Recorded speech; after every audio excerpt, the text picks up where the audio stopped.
"Look who crawled out of the janitor's closet again," sneered Corporal Matthews as he watched the frail woman shuffling past with her mop bucket, her head down, shoulders hunched like she was trying to disappear into the shadows.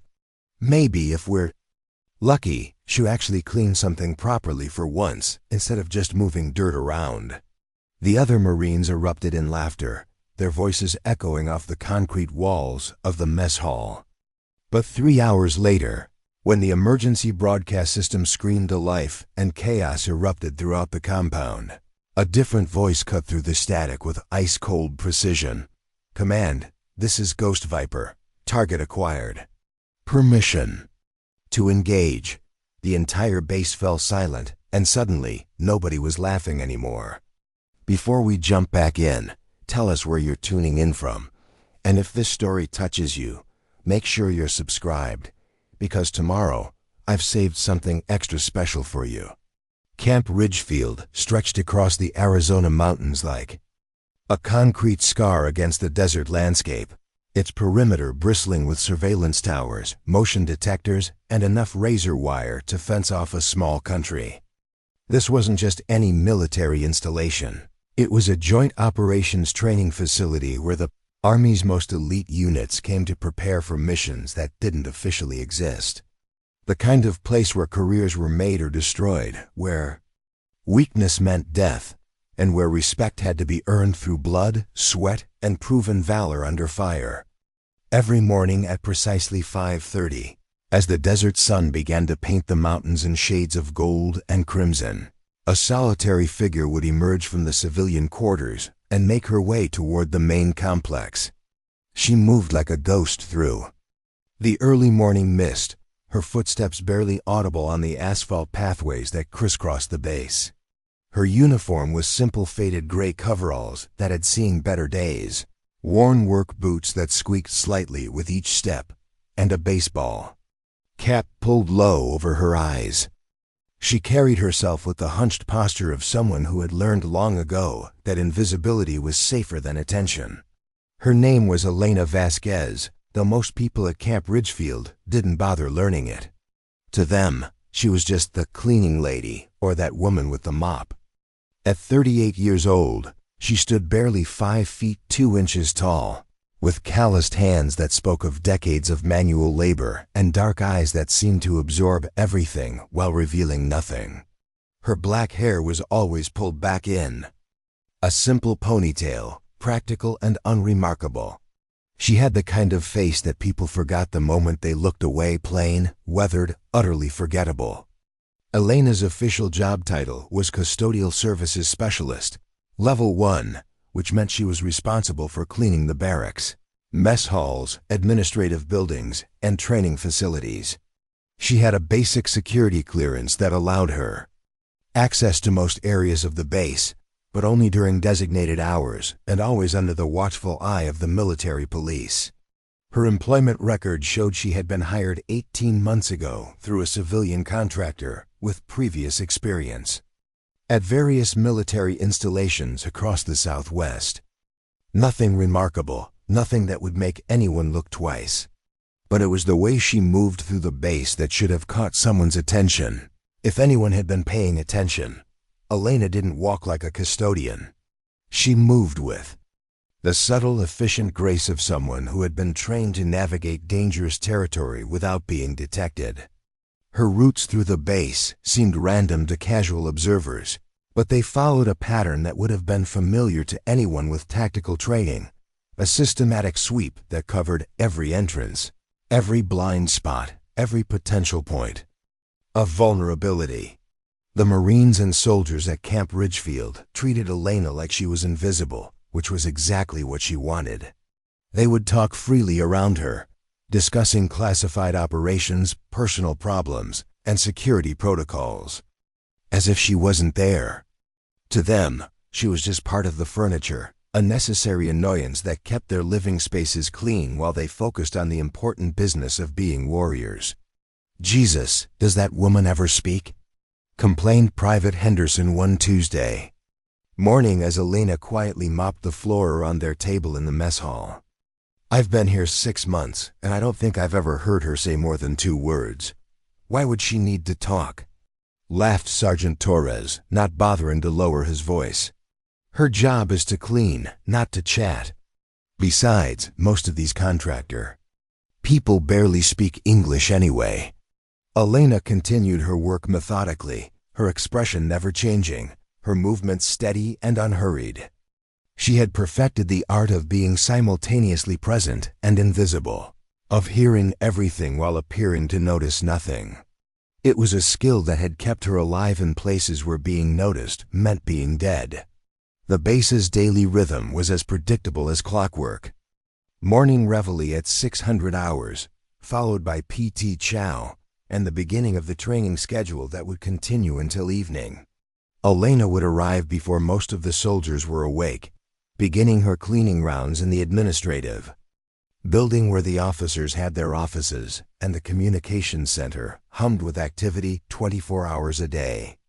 She would work her way through the complex systematically, cleaning offices, briefing rooms, and equipment storage areas, with the same quiet efficiency she brought to everything else. What none of them knew was that Elena's real work began after hours, when the base settled into its nighttime routine and the corridors emptied of all but the essential personnel. While the soldiers slept or relaxed in their barracks, Elena would slip through the shadows like a wraith, her cleaning supplies providing the perfect cover for activities that had nothing to do with maintaining the base's cleanliness. She had memorized every security camera's field of view, every guard patrol route, every blind spot in the base's surveillance network. She knew which doors were always locked, which ones were only locked during certain hours, and which ones could be opened with the right tools and the right knowledge.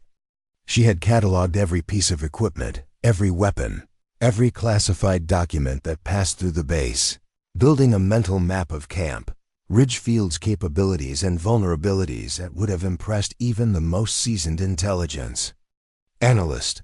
The irony wasn't lost on her. Here she was, surrounded by some of the most highly trained soldiers in the world, men and women who prided themselves on their awareness and tactical skills, and not one of them had the slightest idea what she really was. They saw a middle-aged cleaning woman who kept to herself and did her job without complaint. They didn't see the way she automatically cataloged every person who entered a room, or how her eyes constantly swept for exits and potential threats, or how she positioned herself so that she always had a clear line of sight to both entrances and escape routes. During her lunch breaks, Elena would sit alone in the corner of the mess hall, eating a simple sandwich while the soldiers around her joked and complained about their training exercises. She would listen to their conversations with the detached interest of someone gathering intelligence, filing away details about unit movements, training schedules, and personnel changes. To them, she was just a lonely cleaning lady eating by herself. To her, they were an endless source of information about the base's operations and security protocols. Preparing and narrating this story took us a lot of time, so if you are enjoying it, subscribe to our channel. It means a lot to us. Now back to the story. The soldiers' treatment of Elena ranged from complete indifference to outright contempt. They would track mud through areas she had just cleaned without a second thought, leave trash scattered around their barracks, and generally treat her like she was there for their convenience. Some of the younger soldiers seemed to take particular pleasure in making her job more difficult, as if asserting their dominance over someone they perceived as beneath them was necessary for their own sense of importance. "Hey, cleaning lady," called out Private Rodriguez one afternoon as Elena was mopping the floor in the recreation room. "You missed a spot over here." He pointed to a section of floor that was clearly clean, grinning at his buddies who were watching the interaction with amusement. Elena looked up briefly, her dark eyes meeting his for just a moment before she nodded and moved her mop to the indicated area. She didn't speak, didn't show any sign of irritation or resentment, just quietly did what was expected of her. But Rodriguez felt a brief chill run down his spine when their eyes met, though he couldn't have explained why. There was something in her gaze, not anger or hurt, but a kind of cold assessment that made him suddenly uncomfortable. The incident was forgotten within minutes, but Alina filed it away in her memory along with everything else she observed about the base's personnel. Rodriguez was young, insecure, prone to showing off for his peers. He had a temper that he kept barely in check, and he responded to stress by lashing out at anyone he perceived as weaker than himself. All useful information, should she ever need it. As the months passed, Alina became as much a part of the base's routine as the morning formation and evening chow. She was always there, always working, always invisible. The soldiers stopped noticing her presence, which was exactly what she wanted. She had become the perfect observer, hidden in plain sight among the very people she was there to watch. But perfection, Alina knew, was a luxury she couldn't afford to maintain forever. Every deep cover operation had an expiration date, and hers was approaching faster than anyone realized. The intel she had been gathering, the patterns she had been documenting, the security vulnerabilities, she had been mapping, all of it was building towards something that would soon make her invisibility irrelevant. The first sign that her carefully constructed cover was about to be tested came on a sweltering Thursday afternoon in late August. Alina was cleaning the windows in the base commander's office when she overheard a conversation between Colonel Harrison and his intelligence officer, Major Peterson. They were discussing increased chatter on encrypted frequencies that suggested hostile forces were planning some kind of operation against Camp Ridgefield. The NZ intercepts are concerning, Peterson was saying as he spread several classified documents across the colonel's desk. We're seeing coordinated communications between known terrorist cells and what appears to be a new player, someone with detailed knowledge of our security protocols. Colonel Harrison leaned back in his chair, his weathered face creased with worry. How detailed are we talking about? Detailed enough to know our guard rotation schedules, our surveillance blind spots, and the exact timing of our classified equipment transfers, Peterson replied grimly. Someone has been gathering intelligence on this base for months, sir. We might have a mole. Alina continued cleaning the windows methodically, her movements steady and unhurried, but every word of the conversation was being recorded in her memory with photographic precision. She had been waiting for this moment, preparing for it, and now it was finally happening. The game was about to change, and she would need to be ready. The security briefing continued for another 20 minutes, with Peterson outlining the various countermeasures they were implementing to identify and eliminate the suspected intelligence leak. They discussed increased surveillance, background checks on all civilian contractors, and the possibility of bringing in external security consultants to audit their procedures. Alina absorbed every detail while maintaining her cover as the invisible cleaning woman who couldn't possibly understand the significance of what she was hearing.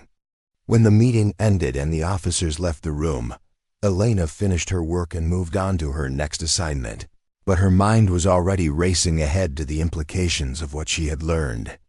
The timeline was accelerating, and she would need to adjust her own operational parameters accordingly.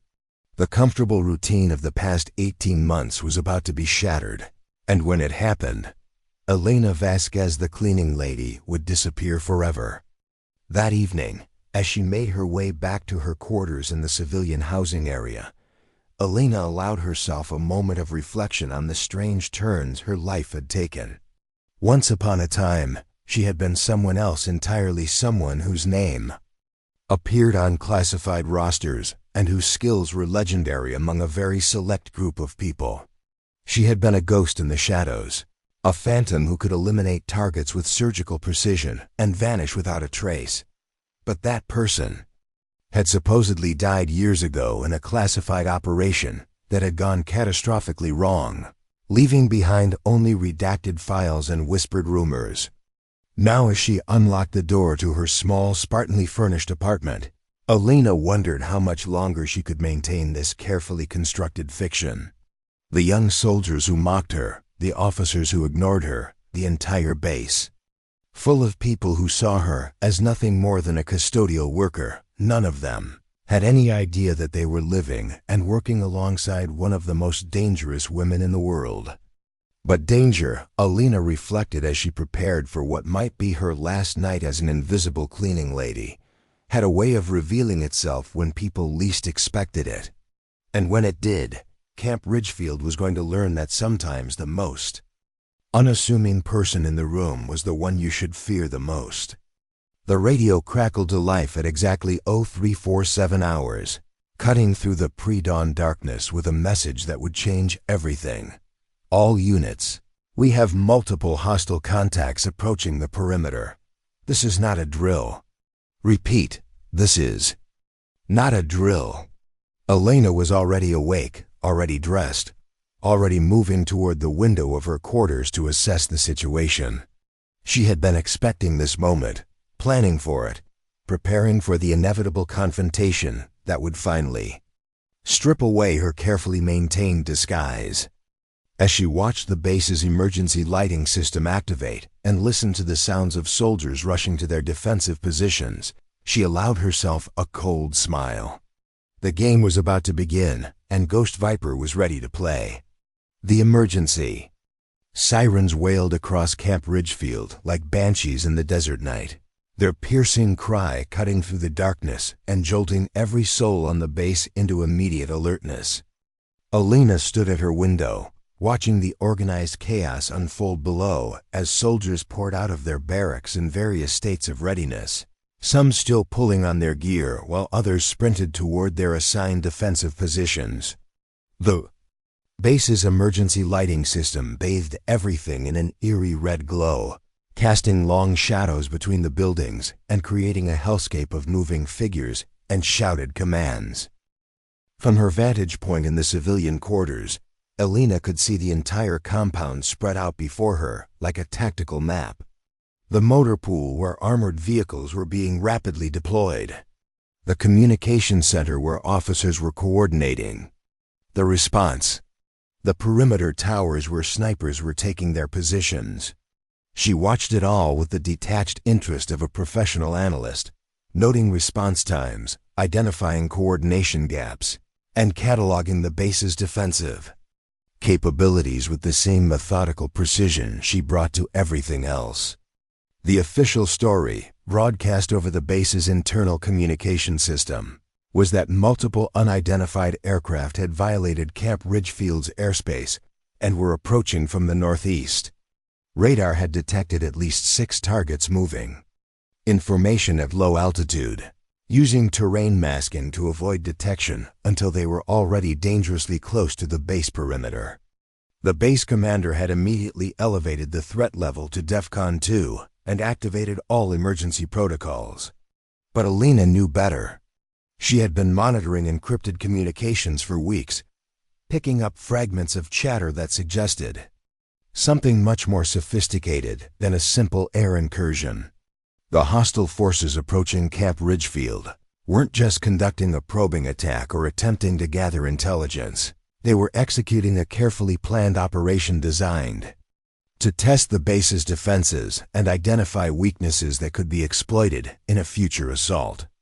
As she watched the defensive preparations unfold, Alina began to change out of her civilian clothes and into gear that she had kept hidden in a concealed compartment beneath her apartment's floorboards.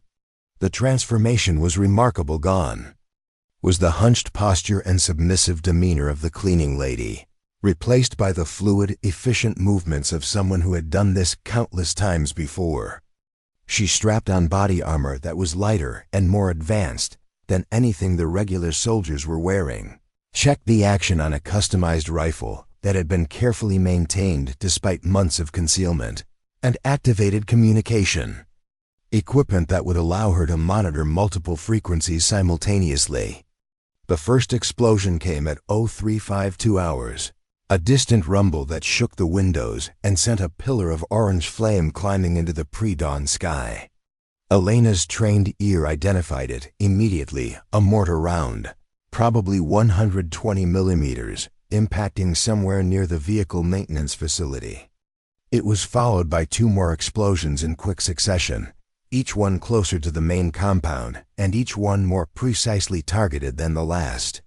This wasn't random harassment fire. Someone was walking their rounds in towards specific targets, using the initial impacts to adjust their aim and zero in on critical infrastructure.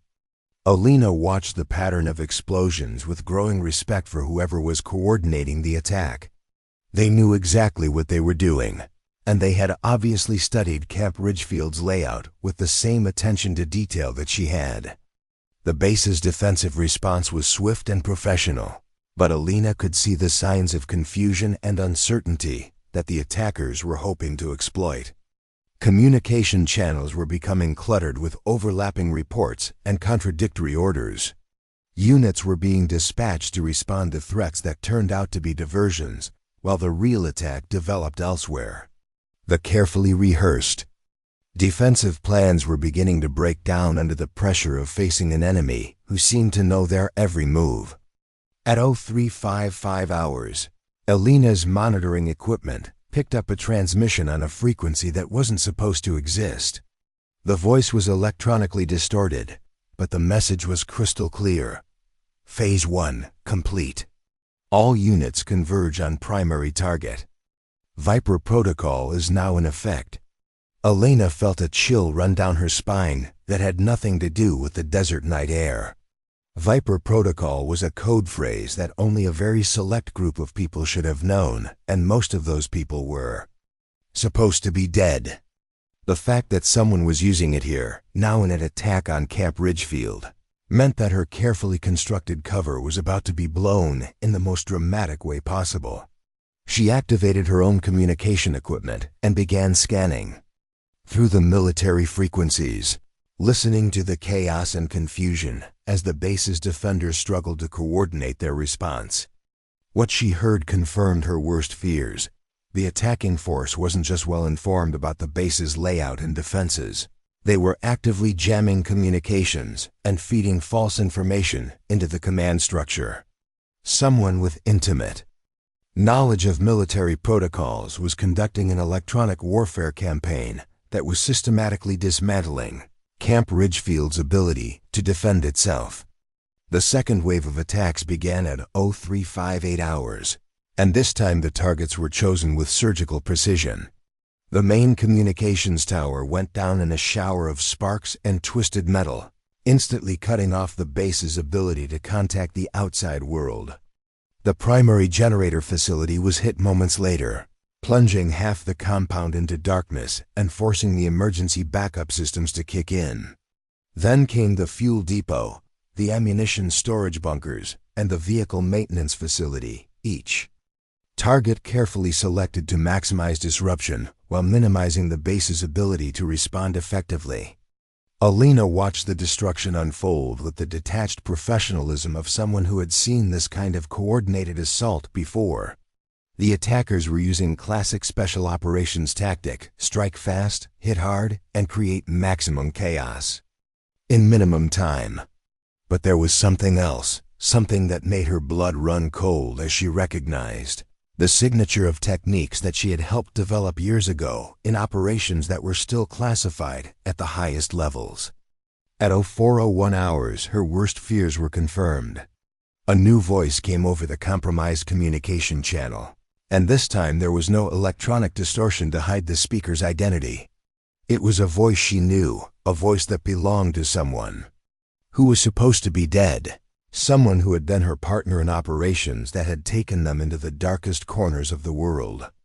"Ghost Viper," the voice said, using her old call sign with casual familiarity. "I know you're listening. I know you're there. Time to come out and play." Alina's hands moved automatically to check her weapons and equipment, muscle memory taking over as her mind raced through the implications of what she was hearing.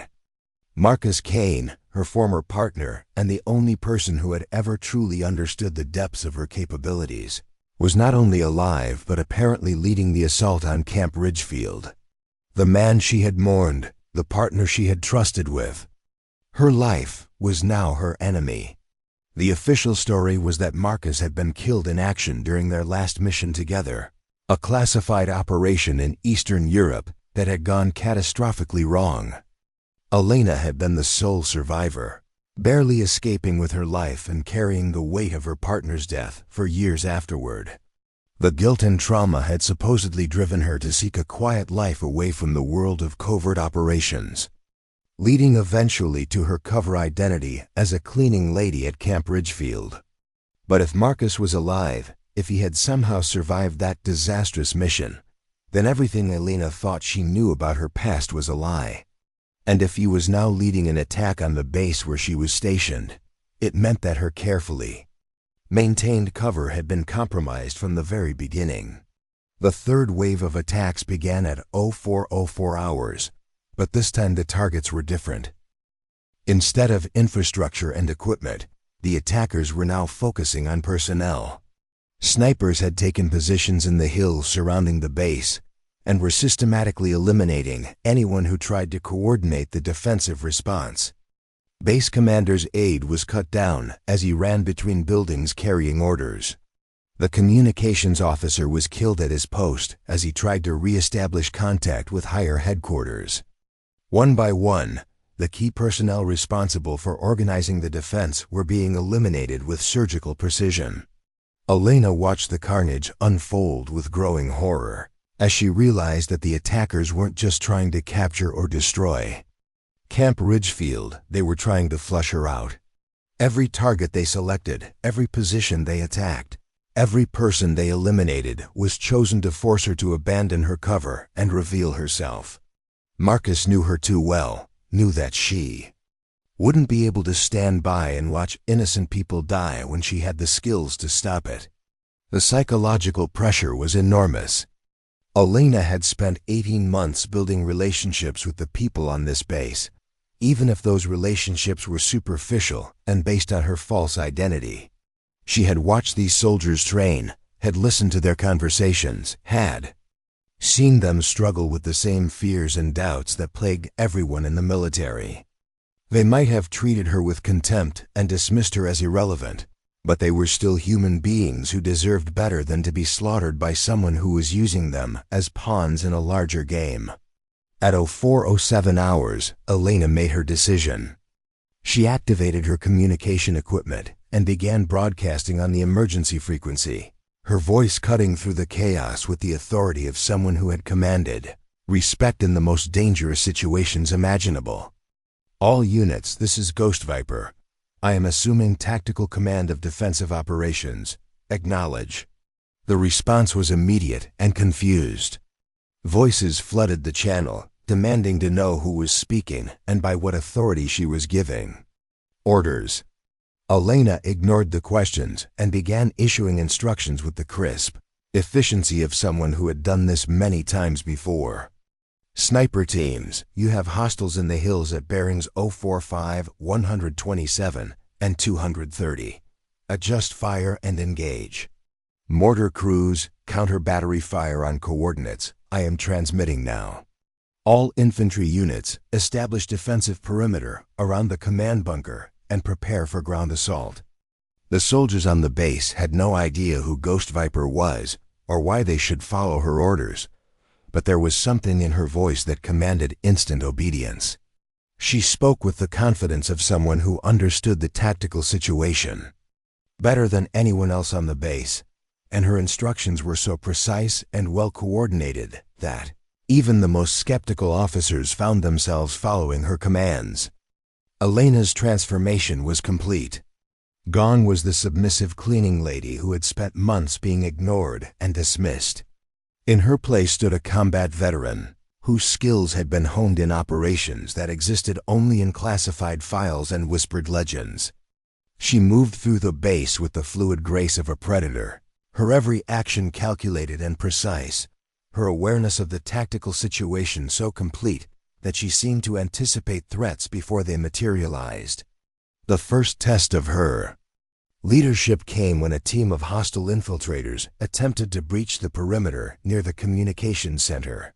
Elena had anticipated the move and positioned defenders in exactly the right locations to catch the Attackers in a crossfire. The brief but vicious firefight that followed left 6 enemies dead and the perimeter secure. But it also served as a demonstration of Ghost Viper's tactical capabilities to anyone who might have doubted her authority. As the battle raged around the base, Elena found herself falling back into patterns of thought and action that she had tried to leave behind. The careful analysis of terrain and enemy movements. The instantaneous calculation of angles and distances. The cold, dispassionate assessment of threats and the most efficient methods of eliminating them. It was like putting on a familiar but uncomfortable piece of clothing, something that fit perfectly but carried memories she would rather forget. The psychological warfare continued throughout the night. Marcus's voice would occasionally break through the communication, jamming to taunt her, using their shared history and intimate knowledge of her personality to try to throw her off balance. He knew her weaknesses, knew the things that would make her angry or cause her to make mistakes. He understood that beneath her professional exterior, Elena was still carrying the guilt and trauma of their last mission together, and he was determined to exploit those vulnerabilities. "Remember Budapest, Ghost Viper?" His voice crackled through the static. "Remember how you left me behind when everything went to hell? I've been waiting a long time to return the favor."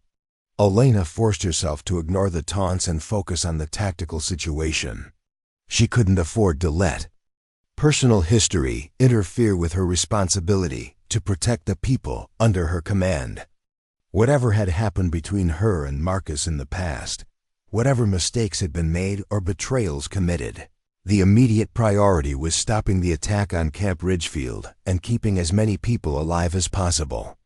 The battle reached its climax at 0523 hours when Marcus's forces launched their final assault on the command bunker.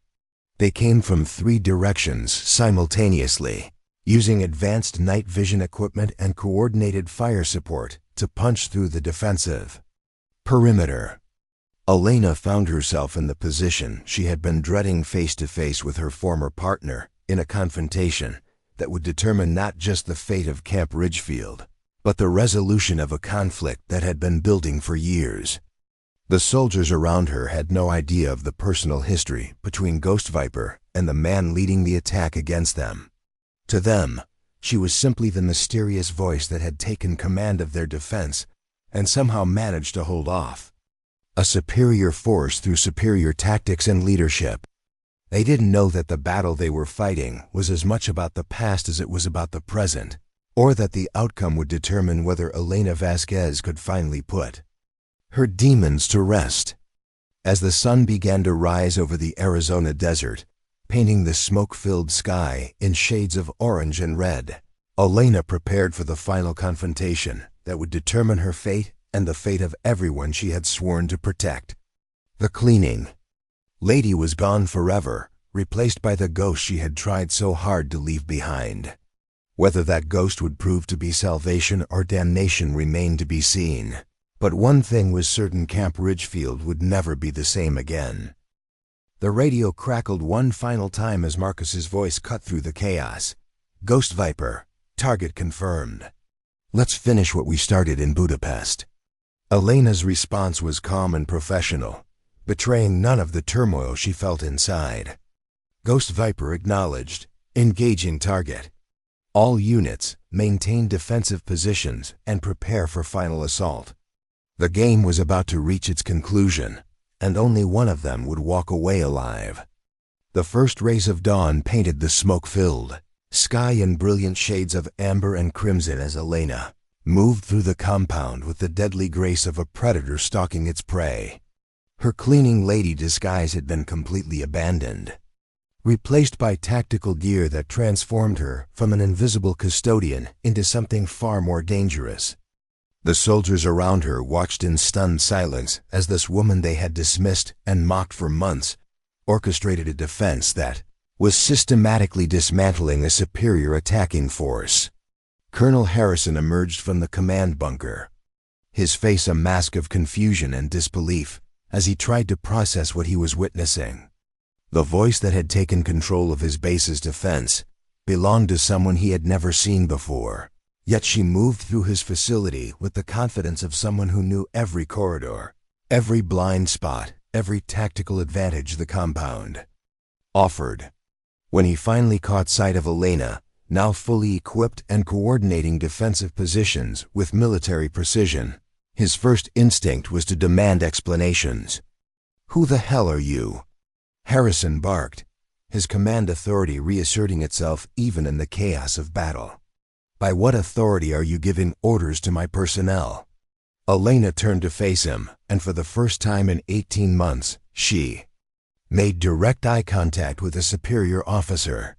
The transformation was startling. Gone was the submissive posture and downcast gaze of the cleaning lady, replaced by the steady, unflinching stare of a combat veteran who had commanded respect in the most dangerous situations imaginable. "Colonel, with respect, explanations can wait until we've dealt with the immediate threat," she replied, her voice carrying the authority of someone accustomed to being obeyed without question. "Right now, your base is under attack by a highly skilled enemy force that has intimate knowledge of your defensive capabilities. If you want to keep your people alive, you need to let me do my job."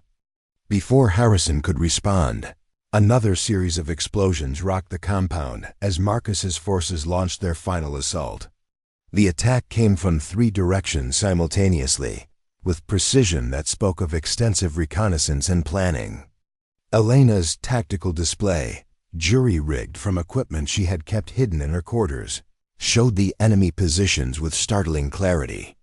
She had been tracking their movements throughout the night, anticipating their strategy with the insight of someone who had once fought alongside their leader.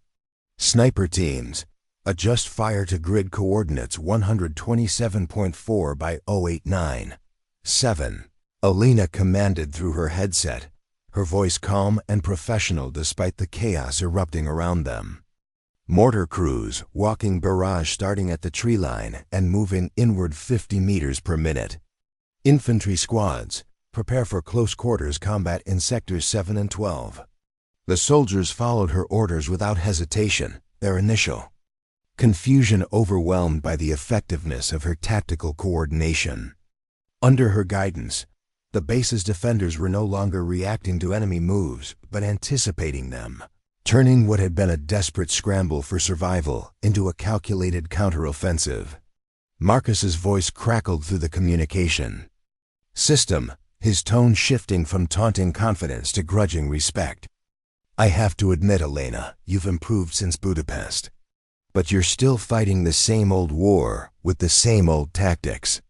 Let me show you what I've learned." The enemy assault intensified with frightening coordination. Advanced electronic warfare systems began jamming the base's communication frequencies, while coordinated sniper fire eliminated key defensive positions with surgical precision. It was clear that Marcus had spent years studying and perfecting the techniques they had once used together, turning their shared knowledge into weapons directed against her. Elena recognized the pattern immediately. This wasn't just a military assault, it was a personal challenge, a test of everything she had learned and everything she had become since their partnership had ended in disaster. Marcus was forcing her to confront not just his present threat, but the ghosts of their shared past, the mission that had gone wrong, and the choices that had led them to this moment. The battle reached its turning point when Elena realized that Marcus's true objective wasn't to destroy Camp Ridgefield, but to force her into a direct confrontation. Every tactical move, every strategic decision, every target selection had been designed to corner her, to strip away her options until she had no choice but to face him personally. It was a trap years in the making, and she was walking directly into it. But Elena had learned something in the years since Budapest that Marcus had not. Sometimes the only way to win a game was to change the rules entirely. Instead of allowing herself to be maneuvered into the confrontation he wanted, she began implementing a strategy that would force him to come to her on terms of her choosing. She activated emergency protocols that Marcus couldn't have known about, systems that had been installed after their last mission together. The base's defensive perimeter began to contract in a coordinated pattern, drawing the attacking forces into a killing field that had been carefully prepared for exactly this type of assault. At the same time, she began broadcasting on frequencies that would alert nearby military installations to the situation, calling for reinforcements that would arrive within the hour. Marcus's response was immediate and predictable. Unable to achieve his objectives through conventional assault, he switched to a strategy that Elena had been expecting. He came for her directly, abandoning the coordinated attack to settle there. Personal score, face to face. The final confrontation took place in the base's communication center, a room that Elena had cleaned hundreds of times during her months undercover. The irony wasn't lost on her as she waited in the shadows, using her intimate knowledge of the facility's layout to position herself advantageously. When Marcus finally appeared, moving through the corridors with the same deadly grace she remembered from their partnership, Elena was ready. "Hello, Elena," Marcus said as he entered the room, his weapon lowered but ready. "It's been a long time." "Not long enough," she replied, stepping out of concealment with her own weapon trained on him. "You were supposed to be dead." "Reports of my death were greatly exaggerated," Marcus said with a cold smile. "Though I have to admit, you did your best to make them accurate. Leaving me behind in Budapest wasn't exactly the action of a loyal partner." Elena felt the familiar weight of guilt and regret, but she forced herself to focus on the present threat. "I had no choice. The mission was compromised, the extraction point was blown, and you were wounded. I couldn't carry you and complete the objective." "The objective," Marcus repeated, his voice dripping with contempt. "Always the mission with you, Elena. Always the greater good. Did you ever wonder what happened to me after you left? Did you ever lose sleep thinking about what I went through to survive?" "Every night," Elena admitted quietly. "But that doesn't change what's happening here. You're threatening innocent people to settle a personal score. That's not who we used to be." Marcus's expression hardened. "Who we used to be died in that warehouse in Budapest. I've spent years rebuilding myself, years learning to use the anger and betrayal you left me with.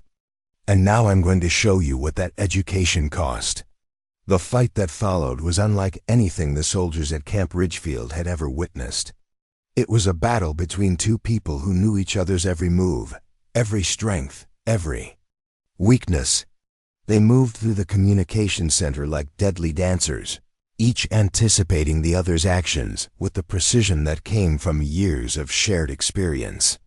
Elena's advantage lay in her knowledge of the terrain and her ability to use the environment to her benefit.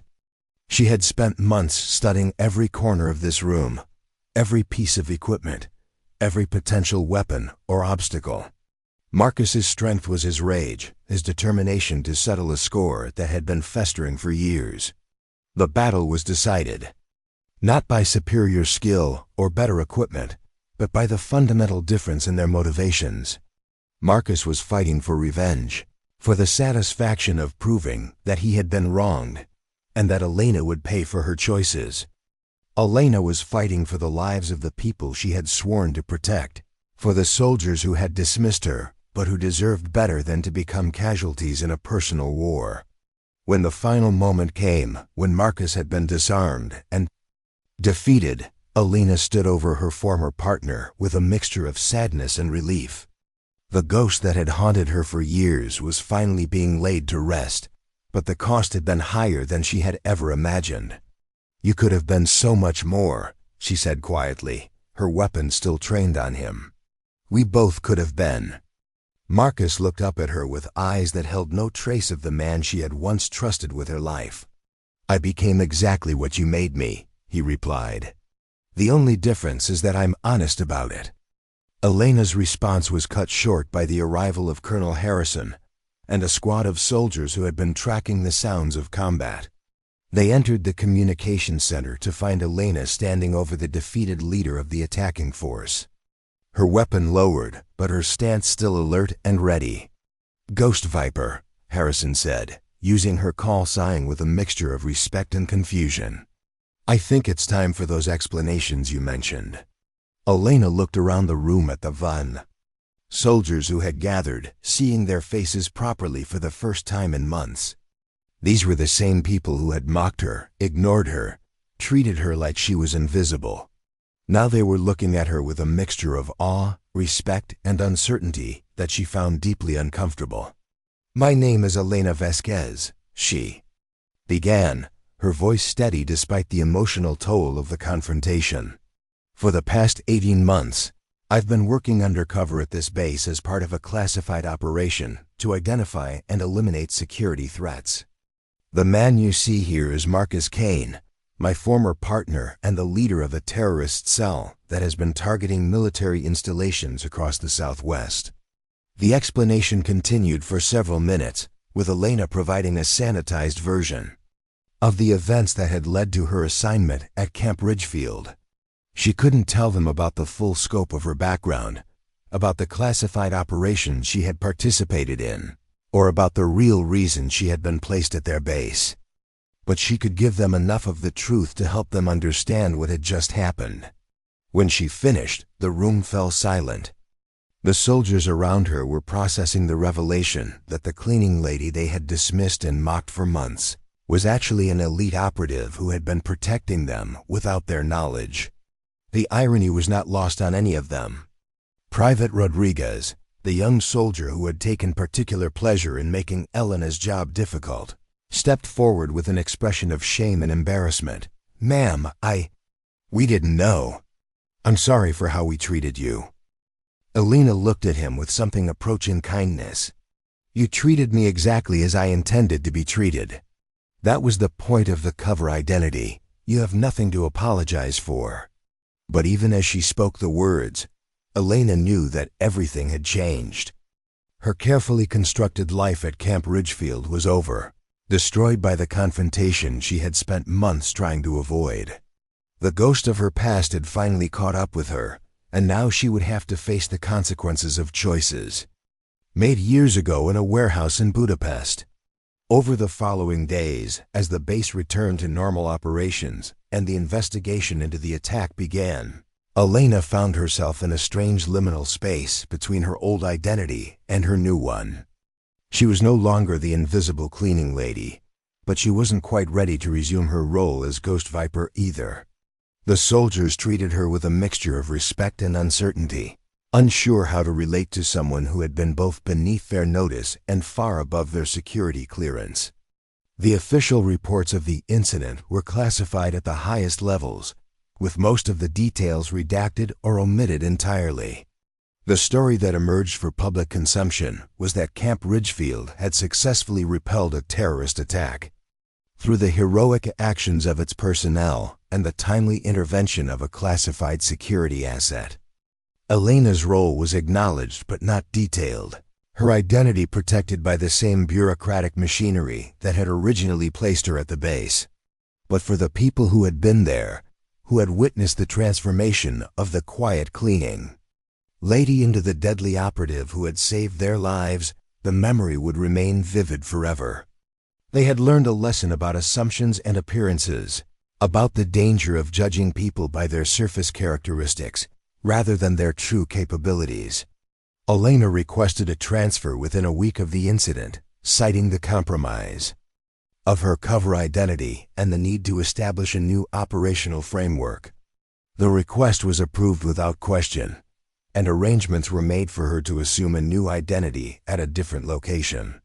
But before she left, she made a point of visiting the soldiers who had been under her protection, thanking them for their service and apologizing for the deception that had been necessary to keep them safe. The memorial service for the soldiers who had been killed in the attack was held on a crisp autumn morning, with Elena standing at the back of the crowd in civilian clothes, paying her respects to the people who had died while she was trying to protect them. She didn't speak during the service, didn't draw attention to herself, but her presence was noted by those who knew her story. As she prepared to leave Camp Ridgefield for the final time, Elena reflected on the strange turns her life had taken. She had come to the base as a ghost, a supposedly dead operative seeking redemption through service. She was leaving as something else entirely, not quite alive, not quite dead, but something in between. The confrontation with Marcus had closed one chapter of her life, but it had also opened another, and she wasn't sure what the next chapter would hold. The last person she spoke to before leaving was Colonel Harrison, who had requested a private meeting in his office. He had spent the week since the attack reading through Elena's classified files, trying to understand the scope of what had happened at his base and the true identity of the woman who had saved it. "I've read your record," Harrison said as Elena stood at attention in front of his desk. "What I was cleared to read anyway. You've given more to this country than most people could imagine." "I did what was necessary," Elena replied simply. "Nothing more, nothing less." Harrison nodded slowly. The cleaning lady routine was convincing. None of us suspected anything. How do you do it? How do you become someone else so completely? Elena was quiet for a long moment, considering her response. You become what people expect to see. You give them a story they can understand and accept, and then you disappear into that story so completely that even you start to believe it sometimes. The hardest part isn't maintaining the cover, it's remembering who you really are underneath. As Elena walked away from Camp Ridgefield for the last time, she carried with her the knowledge that her sacrifice had meant something. The soldiers she had protected would go on to serve their country, would return to their families, would live lives that might not have been possible without her intervention. It wasn't the kind of recognition that came with medals or public acknowledgement, but it was enough. The desert stretched out before her, endless and unforgiving, but Elena faced it with the same quiet determination that had carried her through 18 months of invisibility and one night of revelation. She was Ghost Viper again, but she was also something more, a guardian angel who worked in the shadows, protecting people who would never know her name or understand the price she had paid for their safety. Somewhere in the distance, a radio crackled to life with a new mission, a new threat, a new opportunity to serve. Elena listened to the transmission with professional interest, already beginning to plan her next identity, her next cover, her next chance to disappear into the shadows and emerge when she was needed most. The game never ended, but sometimes, if you were very good and very lucky, you could change the rules just enough to win. Elena had learned that lesson in Budapest, had refined it at Camp Ridgefield, and would carry it with her wherever the mission took her next. The investigation into the attack on Camp Ridgefield began within hours of the last shot being fired, with federal agents arriving from Washington to piece together the events that had transformed a routine military installation into a battlefield. Elena found herself at the center of their inquiry, her carefully constructed cover identity now under intense scrutiny as investigators tried to understand how a cleaning lady had managed to coordinate such an effective defense against a sophisticated terrorist assault. The debriefing sessions took place in a secure facility 50 miles from Camp Ridgefield, in a nondescript building that housed some of the government's most sensitive intelligence operations. Elena sat across from a panel of officials whose security clearances were so high that their names didn't appear on any public records, answering questions about her background, her mission, and the events that had led to Marcus Kane's assault on the base. Agent Vasquez began the lead investigator, a stern woman in her 50s whose gray hair was pulled back in a severe bun. Your operational record shows that you were officially declared killed in action 3 years ago during Operation Nightfall in Budapest. Can you explain how a dead operative came to be working as custodial staff at a military training facility? Elena had expected this question, had prepared for it during the long hours since the battle had ended. The truth was more complicated than any official report could capture, involving decisions made at the highest levels of government and operations that existed only in the most classified files.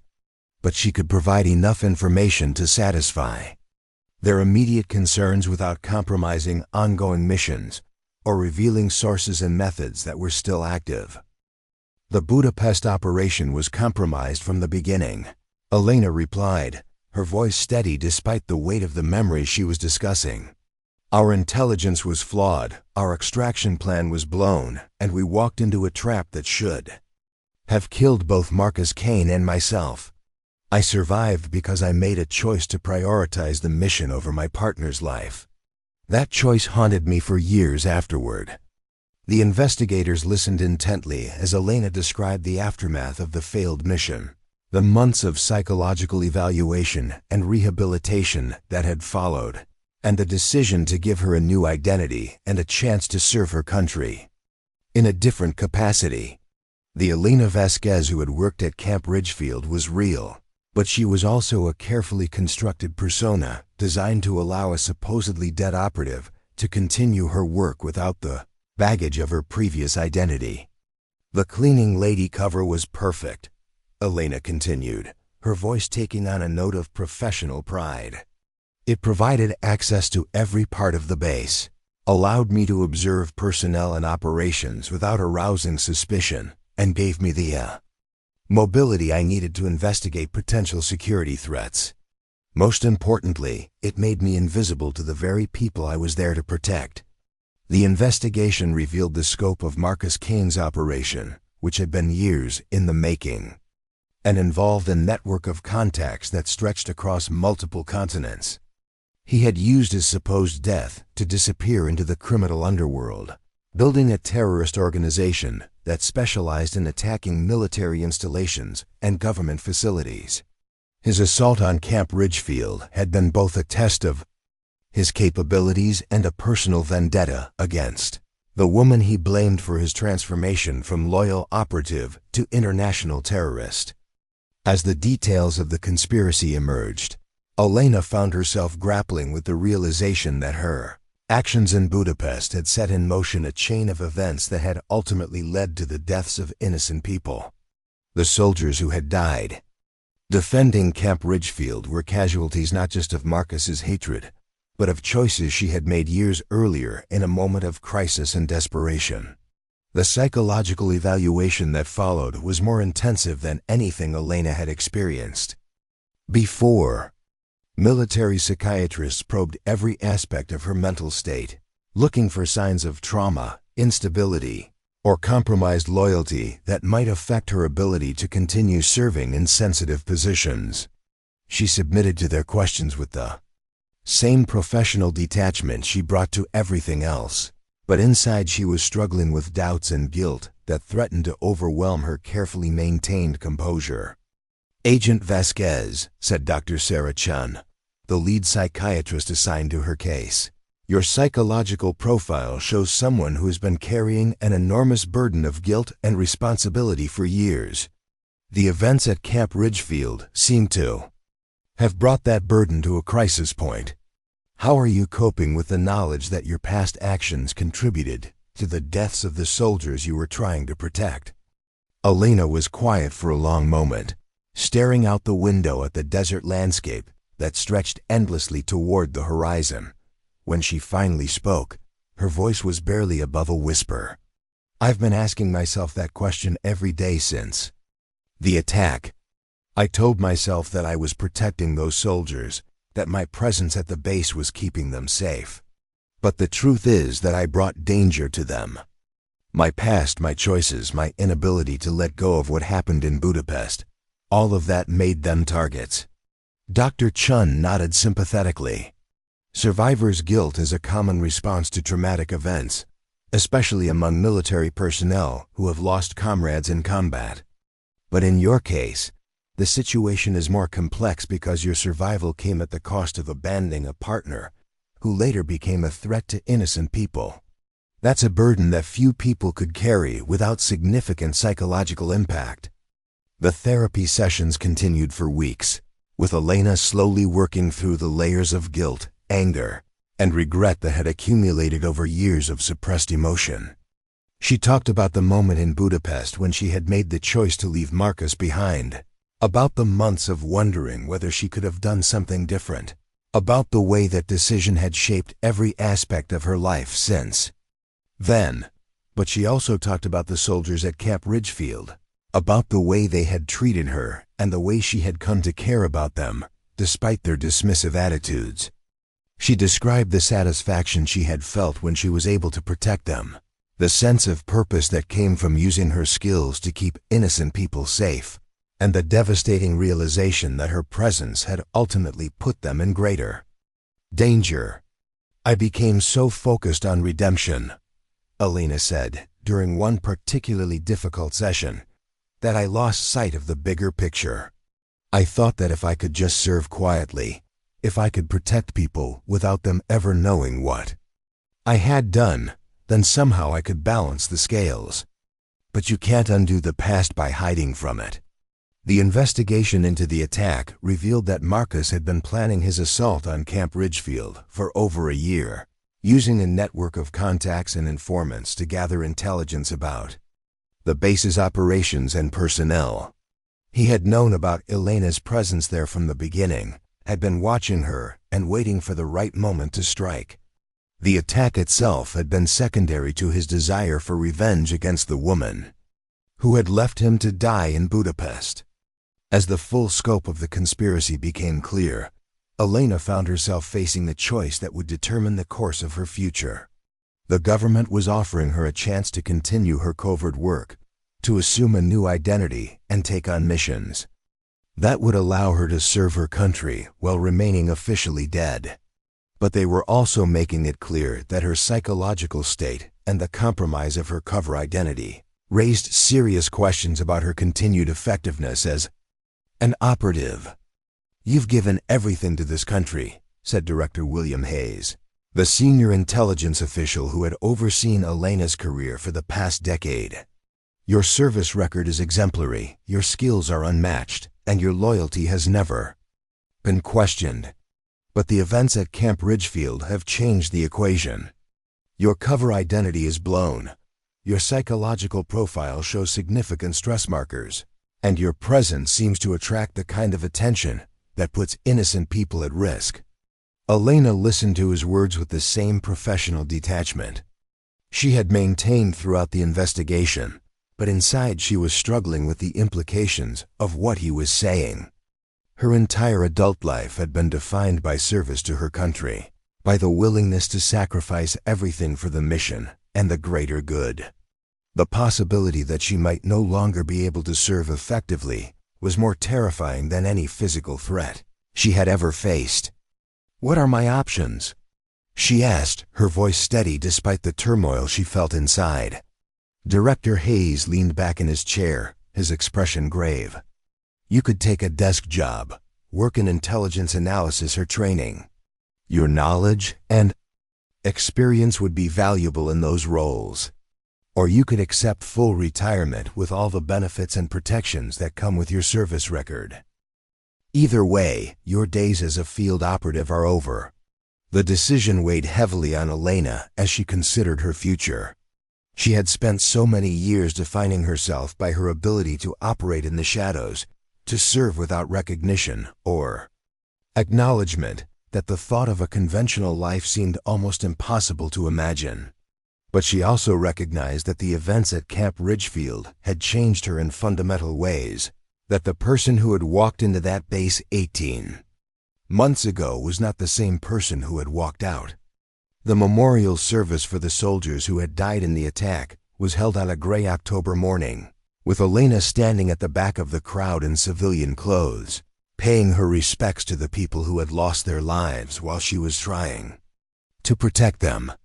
She didn't speak during the service, didn't draw attention to herself, but her presence was noted by those who knew her story. Among the mourners was Private Rodriguez, the young soldier who had taken particular pleasure in making Elena's job difficult during her time as a cleaning lady. He approached her after the service, his face showing a mixture of shame and something approaching reverence. "Ma'am," he said quietly, "I wanted to thank you for what you did. I know we didn't make your job easy, and I'm sorry for that. If I had known." Elena looked at him with something approaching kindness. "You treated me exactly as I intended to be treated, Rodriguez. That was the point of the cover identity. You have nothing to apologize for." But even as she spoke the words, Elena knew that everything had changed.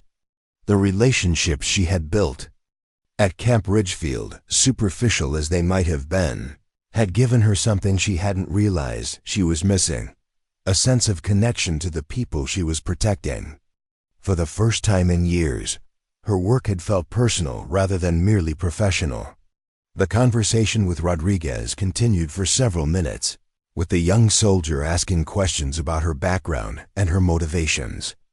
Elena answered as honestly as she could within the constraints of operational security, but she found herself thinking about the broader implications of what he was asking. How did you explain a life spent in the shadows? How did you justify choices that had led to the deaths of innocent people? How did you find redemption for sins that couldn't be undone? "Ma'am," Rodriguez said as their conversation drew to a close, "I just want you to know that what you did mattered. You saved lives, and that counts for something, even if it came at a cost." Elena nodded, but she wasn't sure she believed him. The mathematics of her career were complicated: lives saved versus lives lost, missions accomplished versus collateral damage, the greater good versus individual suffering. She had spent years trying to balance those equations, but the attack on Camp Ridgefield had shown her that some debts could never be fully repaid. The weeks that followed the memorial service were a time of reflection and decision-making for Elena. She spent long hours walking through the desert around the safe house where she was staying, thinking about her past and trying to envision a future that didn't involve covert operations and classified missions. The landscape was harsh and unforgiving, but it was also beautiful in its own way, with a stark honesty that she found appealing after years of deception and misdirection. During one of these walks, Elena encountered an elderly rancher who was checking on his cattle near the boundary of the government facility.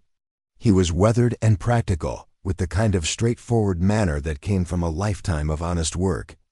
They struck up a conversation about the weather and the challenges of raising livestock in the desert, and Elena found herself enjoying the simple pleasure of talking to someone who had no idea about her background or her struggles. "You staying up at the government place?" the rancher asked, gesturing toward the facility where Elena was housed. "Temporarily," Elena replied. "I'm trying to figure out what comes next." The rancher nodded knowingly. "I've seen a lot of people come and go from that place over the years. Most of them look like they're carrying the weight of the world on their shoulders. You've got that same look." Elena was surprised by his perceptiveness. "Is it that obvious?" "You learn to read people when you spend as much time alone as I do," the rancher said.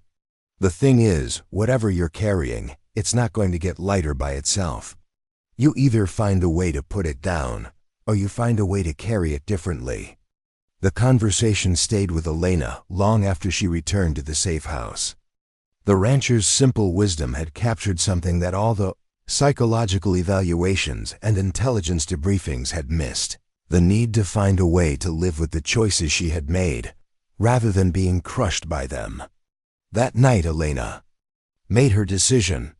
She would accept the government's offer of retirement, but she would do so on her own terms. Rather than disappearing into anonymity or taking a desk job that would feel like a slow death, she would find a way to continue serving. That didn't require her to live in the shadows.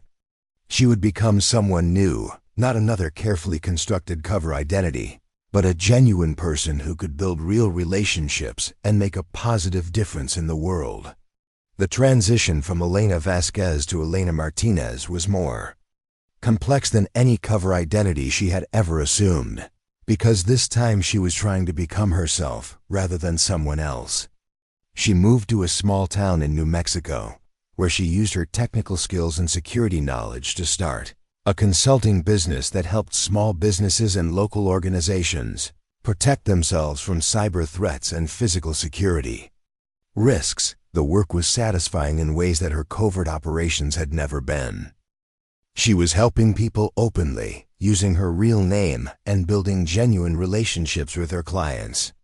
She was still protecting people, but she was doing it in a way that allowed her to be honest about who she was and what she had done. Weight of secrecy that had burdened her for years began to lift, replaced by a sense of purpose that felt both familiar and entirely new. Elena's first major case involved helping a local women's shelter improve their security after they had received threats from an abusive ex-husband who was trying to find his estranged wife.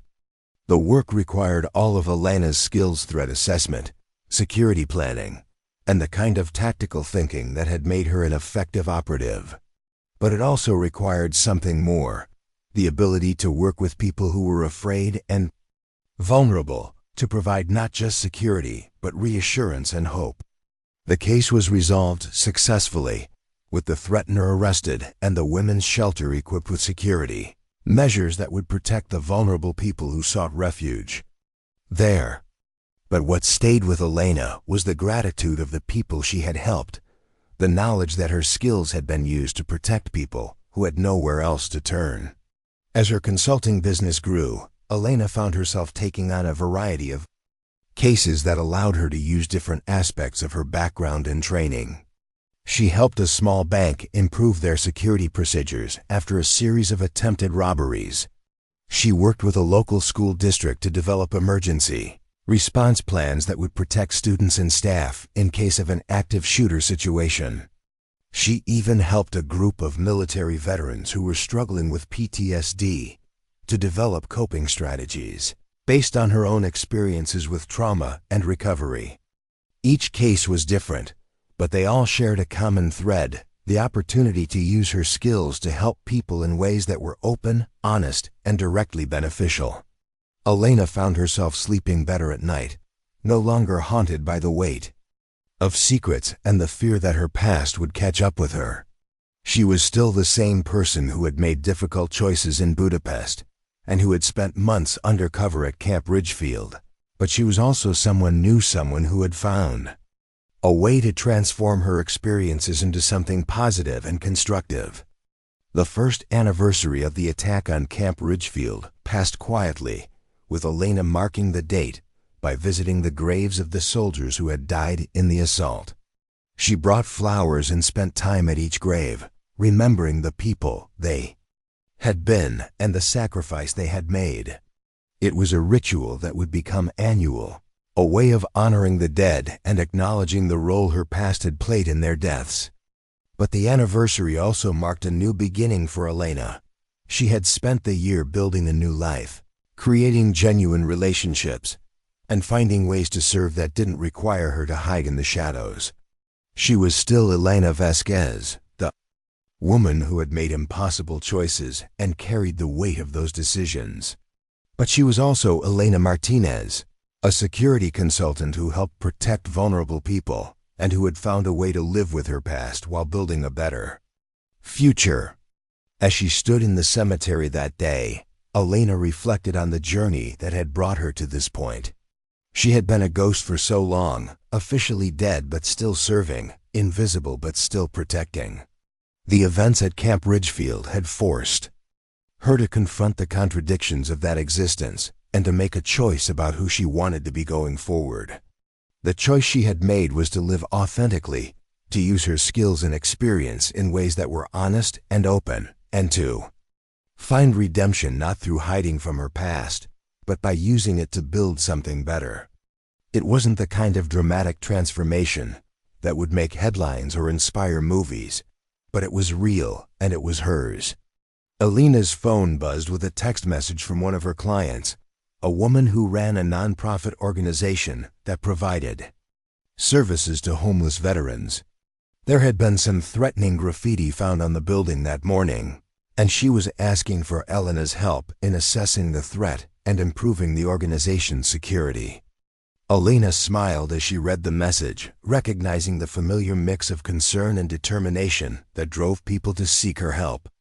As she walked back to her car, Elena thought about the rancher she had met during her transition period and his words about finding a way to carry the weight differently.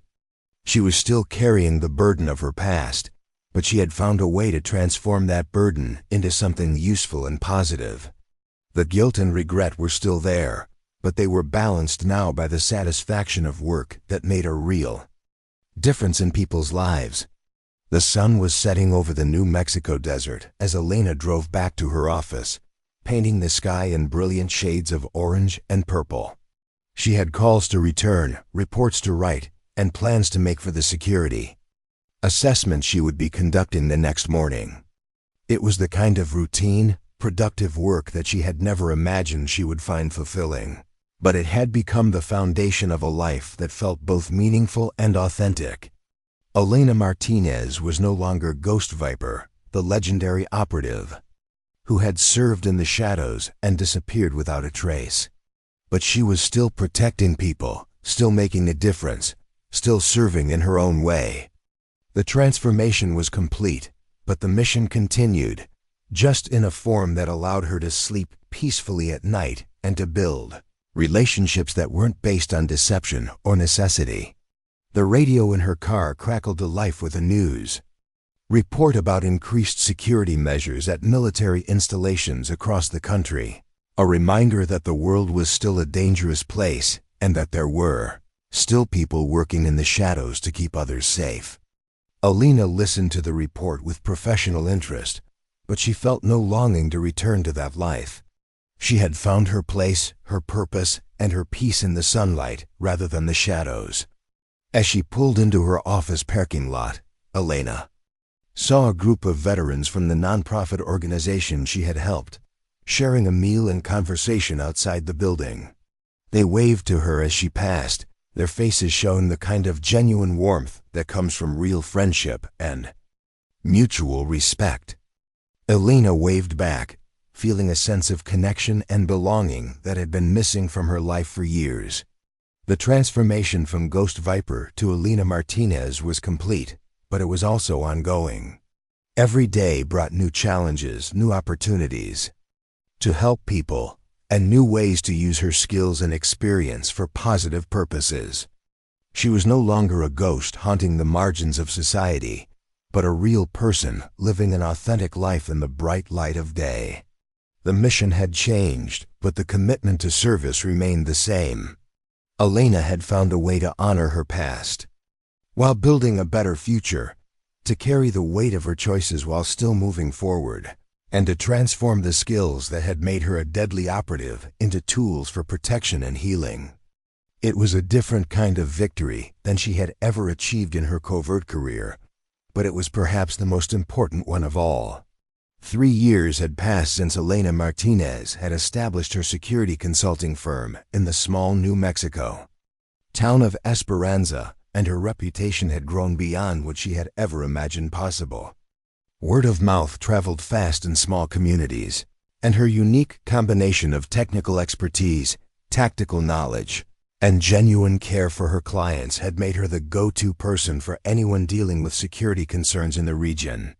The morning sun cast long shadows across the main street as Elena made her way to her office, a renovated storefront that had once housed a hardware store. The building's large windows allowed natural light to flood the workspace, creating an environment that felt open and welcoming rather than secretive and closed off.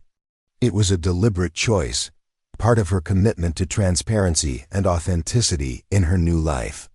Her assistant, Maria Santos, was already at her desk when Elena arrived, sorting through the morning's correspondence and preparing for the day's appointments. Maria was a local woman in her 40s who had initially been skeptical of the newcomer, who claimed to be a security expert, but who had gradually become not just an employee, but a trusted friend and confidant. "Good morning, Elena," Maria said, looking up from her computer screen. "You've got 3 new inquiries this morning. 2 are from businesses in Albuquerque that heard about your work with the credit union, and 1 is from someone who says they need to speak with you about a matter of national security." Elena paused in the process of hanging up her jacket, her professional instincts immediately alert. National security? Did they give a name or any other details? Maria shook her head. "Just said they would call back at 10 o'clock and that you would understand the importance once you spoke with them." The voice was male, professional, and he knew your real name. Elena felt a familiar chill run down her spine. She had been Elena Martinez for 3 years now. And most people in her new life knew nothing about Elena Vasquez or Ghost Viper. The fact that someone was contacting her about national security matters, using her real name, suggested that her past was about to intersect with her present in ways she had hoped to avoid. "I'll take the call when it comes in," Elena said, trying to keep her voice steady. "In the meantime, let's focus on the scheduled appointments. What's first on the agenda?" The morning passed quickly as Elena worked with her regular clients, helping a local restaurant owner develop security protocols for handling cash deposits and consulting with a small manufacturing company about protecting their intellectual property. The work was satisfying and straightforward, the kind of problems that could be solved with careful planning and practical solutions. But Elena's mind kept returning to the mysterious caller and the implications of someone reaching out to her about national security matters. She had made it clear to her former handlers that she was retired, that Elena Martinez was her final identity, and that she had no intention of returning to covert operations. The government had respected that decision, providing her with the documentation and support she needed to build her new life, while asking nothing in return. At exactly 10 o'clock, the phone rang. Elena took a deep breath and answered on the second ring. "Elena Martinez Security Consulting. This is Elena." "Hello, Elena. This is Director Hayes. I believe you remember me." Elena's grip tightened. On the phone, Director Hayes had been her last official contact with the intelligence community, the man who had offered her the choice between a desk job and full retirement. The fact that he was calling her now, 3 years later, suggested that something significant was happening. "I remember you, Director. I thought our business was concluded." "So did I," Hayes replied, his voice carrying a weight that Elena recognized from her years of service. "But circumstances have changed, and I need to ask for your help. Not as an operative, but as a consultant. There's a situation developing that requires someone with your specific expertise and background." Elena was quiet for a moment, weighing her options. She had built a new life, found peace and purpose in her work, and established relationships that mattered to her. The idea of being pulled back into the world of classified operations and government secrets was deeply unsettling. "What kind of situation?" she asked finally. "The kind that I can't discuss over an unsecured line. I need you to come to Washington for a briefing. All expenses paid, no commitment beyond listening to what we have to say. If you decide you're not interested, you can walk away and we'll never contact you again." Elena looked around her office, at the comfortable furniture and the certificates on the walls that represented her new identity and her legitimate achievements. She thought about her clients, her friends, and the life she had built in Esperanza. But she also thought about the oath she had taken years ago, the commitment to serve her country that had defined her adult life. "When do you need an answer?" she asked. "The situation is developing rapidly. I need you on a plane to Washington this afternoon if possible. I know it's short notice, but this is important, Elena. More important than I can adequately convey over the phone." Elena made her decision with the same quick assessment skills that had served her well in her operational career. "I'll be there. Send me the details." The flight to Washington gave Elena time to think about the implications of returning to the world she had left behind. She had spent 3 years building Elena Martinez, creating a life that was honest and open and fulfilling. The idea of jeopardizing that for a consultation that might pull her back into the shadows was troubling, but she also recognized that her unique background and skills created certain obligations that couldn't be easily dismissed. The meeting took place in the same secure facility where Elena had been debriefed after the Camp Ridgefield incident, but this time the atmosphere was different. Instead of the formal investigation she had experienced before, this felt more like a collaboration between equals. Director Hayes greeted her personally, and the other officials present treated her with the respect due to someone whose expertise was genuinely needed. "Elena, thank you for coming," Hayes said as they settled into the conference room. I know. This isn't what you had planned for your retirement, but we have a situation that requires someone with your particular combination of skills and experience. The briefing that followed was unlike anything Elena had expected. A new terrorist organization had emerged, one that seemed to have intimate knowledge of covert operations and classified security protocols. They had successfully infiltrated several government facilities, stolen sensitive information, and were apparently preparing for a major attack that could cause significant casualties and national security implications. The troubling part, explained Agent Sarah Williams, the lead investigator on the case, is that they seem to be using techniques and knowledge that should only be available to people with the highest levels of security clearance.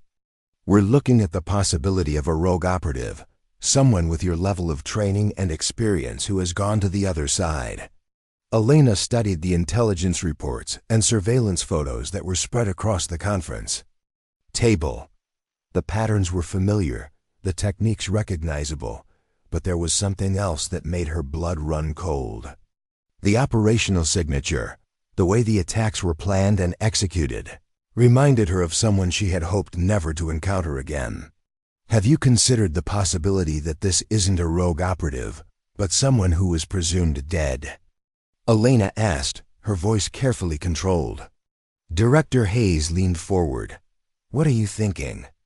The techniques, the knowledge of classified protocols, the ability to anticipate security responses. This feels like someone who was trained in the same programs I was. But more specifically, it feels like someone who might have survived when they were supposed to have died. Elena's mind was racing through possibilities and connections, patterns that were emerging from the intelligence reports. The attacks weren't random acts of terrorism but carefully planned operations designed to test defenses and gather intelligence for something larger. The knowledge being displayed suggested not just training, but intimate familiarity with current operations and procedures. Director, I need to see everything you have on the Budapest operation from 3 years ago. Specifically, I need to know what happened to Marcus Kane after the incident at Camp Ridgefield. The silence that followed Elena's request was telling. Director Hayes exchanged glances with the other officials present, and Elena could see the confirmation of her worst fears in their expressions. Marcus Kane died in federal custody 6 months after the Camp Ridgefield incident, Hayes said finally. But his body was never recovered after the transport vehicle was attacked by unknown assailants. We assumed he had been killed in the rescue attempt. Elena felt a sinking sensation in her stomach. You assumed, but you never confirmed it. The evidence suggested that no one could have survived the explosion that destroyed the transport vehicle. The attack was designed to eliminate Kane, not rescue him. At least, that's what we thought at the time. Elena stood up and began pacing the small conference room, her mind working through the implications of what she was learning. If Marcus Kane had somehow survived both the Camp Ridgefield incident and the subsequent transport attack, if he had been planning and building for 3 years while everyone thought he was dead, then the current terrorist threat was far more dangerous than anyone had imagined. This isn't just about terrorism or national security, Elena said, turning to face the assembled officials. This is personal. If Marcus is behind these attacks, then he's not just trying to strike at government facilities, he's trying to draw me out. Everything he's done, every target he's chosen, it's all been designed to create a situation where you would have no choice but to contact me. The realization hit Elena like a physical blow. She had spent 3 years building a new life, creating genuine relationships, and finding peace after decades of violence and deception. But Marcus Kane, the ghost from her past, had been watching and waiting and planning for the moment when he could destroy everything she had built. What do you need from me? Elena asked, her voice steady despite the turmoil she felt inside. Director Hayes looked relieved. We need you to help us understand his methods, predict his next moves, and identify his weaknesses. You know him better than anyone else alive. You're the only person who might be able to stop him. Elena nodded slowly, accepting the weight of responsibility that was being placed on her shoulders. I'll need complete access to all intelligence related to the recent attacks, full operational support, and the authority to make decisions in the field without waiting for approval from Washington. Done, Hayes replied immediately. What else? I need to go back to Esperanza first. I have commitments there, people who depend on me. If I'm going to do this, I need to make sure they're protected and that my business can continue to operate in my absence. The return trip to New Mexico was somber, with Elena lost in thought about the implications of what she had learned. The peaceful life she had built in Esperanza was about to be disrupted, possibly destroyed, by the re-emergence of a man who represented everything she had tried to leave behind. But she also recognized that she was the only person who might be able to stop him, and that failure to act could result in casualties that would dwarf anything that had happened at Camp Ridgefield. Maria was waiting for her when she arrived at the office, concern evident in her expression. Elena, you look like you've seen a ghost. What happened in Washington? Elena sat down heavily in her chair, suddenly feeling the weight of her years and the accumulated burden of her choices. Maria, I need to tell you something about my background, about who I really am. It's going to be difficult to hear, and it might change how you feel about working with me. Over the next hour, Elena told Maria the truth about her past, about her years as a covert operative, about the events at Camp Ridgefield, and about the threat that was now emerging. Maria listened without interruption, her expression moving from shock to understanding to a kind of fierce loyalty that Elena had not expected. So you're telling me, Maria said when Elena had finished, that you're actually a legendary spy who saved a military base from a terrorist attack, and now you have to go back to work for the government to stop your former partner who's apparently risen from the dead. Elena couldn't help but smile at the way Maria summarized the situation. That's a fairly accurate assessment, yes. And you're worried that I'm going to be upset about this? I lied to you about who I was, Maria. I built our entire relationship on a false identity. I would understand if you felt betrayed. Maria stood up and walked to the window, looking out at the main street of Esperanza. When she turned back to face Elena, her expression was determined. Elena, I've worked with you for 3 years. I've seen how you treat people, how you help them, how you care about this community. I don't care what name you used to go by or what you did before you came here. You're Elena Martinez to me, and you're my friend. If you need to go save the world, then that's what you need to do. Elena felt tears threatening to spill over, touched by the loyalty and acceptance that Maria was showing. I may be gone for weeks or months. I don't know when I'll be back, or if I'll be back. The business, the clients, everything we've built here will be waiting for you when you return, Maria interrupted. I can handle the routine cases, and the more complex ones can wait. This is your home now, Elena. We'll keep it safe for you. The next few days were a whirlwind of preparation and planning. Elena worked with Maria to organize the business for her absence, contacted her clients to explain that she would be unavailable for an extended period, and began the process of transitioning back into the mindset and skills that had made her an effective operative. But she also took time to say goodbye to the people who had become important to her during her time in Esperanza. The veterans at the non-profit organization, the women at the shelter she had helped secure, the small business owners who had trusted her with their safety and security. Each conversation was difficult, but Elena found herself drawing strength from the knowledge that she was leaving behind a community that was safer and stronger because of her work. The night before she was scheduled to return to Washington, Elena walked through the streets of Esperanza one final time. The town was quiet, with most of the residents already asleep, but she could feel the weight of the relationship she had built and the life she was leaving behind. She had found something here that she had never expected to find: a sense of belonging, of purpose, of peace. But she also knew that the threat Marcus Kane represented was too dangerous to ignore. The skills and knowledge that had made her ghost. Viper were still part of who she was, and sometimes those skills were needed to protect the innocent and preserve the peace that others took for granted. As she stood in front of her office building, looking up at the sign that read, Elena Martinez, Security Consulting, Elena made a silent promise to herself and to the community that had accepted her. She would do whatever was necessary to stop Marcus Kane and neutralize the threat he represented. But she would also find a way to come back to Esperanza, to the life she had built and the people who had shown her that redemption was possible. The next morning, Elena boarded a plane back to Washington, leaving behind Elena Martinez, the security consultant, and preparing to become, once again, the ghost who hunted in the shadows. But this time, she carried with her the knowledge that she had a home to return to, people who cared about her, and a life worth protecting. The mission was about to begin, but for the first time in years, Elena knew exactly what she was fighting. 4. Up next, you've got 2 more standout stories right on your screen. If this one hit the mark, you won't want to pass these up. Just click and check them out.